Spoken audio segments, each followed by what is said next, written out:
ಯುಜಿಸಿಯ ಹೊಸ ನಿಯಮಗಳು ಈಗ ತಾರತಮ್ಯವನ್ನು ಮಾಡ್ತಾ ಇದೆ ಅಂತೇಳಿ ಆಕ್ರೋಶಗಳು ವ್ಯಕ್ತವಾಗ್ತಾ ಇದೆ. ಏನು ಈ ಹೊಸ ನಿಯಮಗಳು ಯಾವ ರೀತಿಯಾದಂಥ ತಾರತಮ್ಯವನ್ನು ಉಂಟು ಮಾಡ್ತಾ ಇದೆ? ಈ ಸ್ಟೋರಿಯನ್ನು ನೋಡಬೇಕು ನೀವು.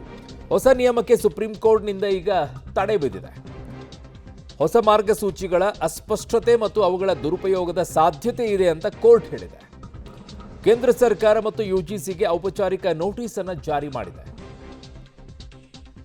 ವಿವಾದಾತ್ಮಕ ನಿಯಮಗಳು ಮುಂದಿನ ಸೂಚನೆಯವರೆಗೂ ಕೂಡ ತಡೆ ಹಿಡಿಯಲ್ಪಟ್ಟಿರುತ್ತವೆ ಅಂತ ಕೋರ್ಟ್ ಸ್ಪಷ್ಟಪಡಿಸಿದೆ. ಯುಜಿಸಿ ಹೊಸ ನಿಯಮಗಳನ್ನು ಪ್ರಕಟಿಸಿತ್ತು.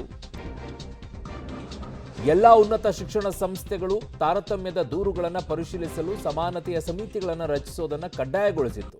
ನಿಯಮಗಳ ಪ್ರಕಾರ ಸಮಿತಿಗಳು ಇತರ ಹಿಂದುಳಿದ ವರ್ಗಗಳು, ಪರಿಶಿಷ್ಟ ಜಾತಿಗಳು, ಪರಿಶಿಷ್ಟ ಪಂಗಡಗಳು, ಅಂಗವಿಕಲರು ಮತ್ತು ಮಹಿಳೆಯರ ಸದಸ್ಯರನ್ನು ಒಳಗೊಂಡಿರಬೇಕು ಅಂತ ಕೂಡ ಹೇಳಿತ್ತು. ಈ ಕ್ರಮದ ವಿರುದ್ಧ ಮೇಲ್ವರ್ಗದ ವಿದ್ಯಾರ್ಥಿಗಳು ಹಲವು ರಾಜ್ಯಗಳಲ್ಲಿ ಪ್ರತಿಭಟನೆಯನ್ನ ನಡೆಸಿದ್ರು. ಕೋರ್ಟಿಗೆ ಹೋಗಿತ್ತು. ಕೋರ್ಟಿಗೆ ಅದಕ್ಕೆ ಹೊಸ ನಿಯಮಗಳಿಗೆ ತಡೆ ಕೊಟ್ಟಿದೆ. ಹೊಸ ಮಾರ್ಗಸೂಚಿಗಳ ಅಸ್ಪಷ್ಟತೆ ಮತ್ತು ಅವುಗಳ ದುರುಪಯೋಗದ ಸಾಧ್ಯತೆ ಇದೆ ಅಂತಲೂ ಕೂಡ ಕೋರ್ಟ್ ಹೇಳಿದೆ. ಒಂದು ನೋಟಿಸನ್ನು ಕೊಟ್ಟಿದ್ದಾರೆ ಕೇಂದ್ರ ಸರ್ಕಾರ ಮತ್ತು ಯುಜಿಸಿಗೆ. ಈಗ ಮುಂದೆ ಏನು ಅದರ ಬಗ್ಗೆ ಒಂದು ಕ್ಲಾರಿಟಿ ಬೇಕಾಗುತ್ತೆ. ಅದಾದ ನಂತರ ಇದರ ಬಗ್ಗೆ ಸುಪ್ರೀಂ ಕೋರ್ಟ್ ಏನು ಹೇಳುತ್ತೆ ನೋಡಬೇಕಾಗಿದೆ.